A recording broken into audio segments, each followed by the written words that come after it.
Hey guys, how we doing?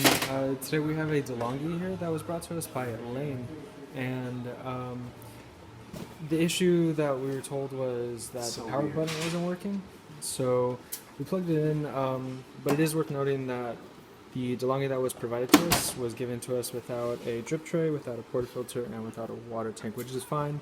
So we just borrowed drip tray, portafilter, and water tank from a separate machine. So let's see how the electricity is working. So we're gonna plug it in. There we go. Power button. There it is. Lights seem to be working. And because this is an electrical issue, we're just gonna try to run the machine just to make sure and show that water is running through it properly. So let's try a double shot. Looking good.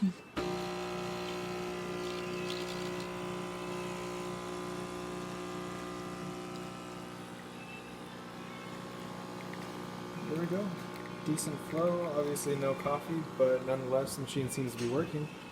So if you like our videos and want to see more like these, please like and subscribe along with giving us a share. Take care.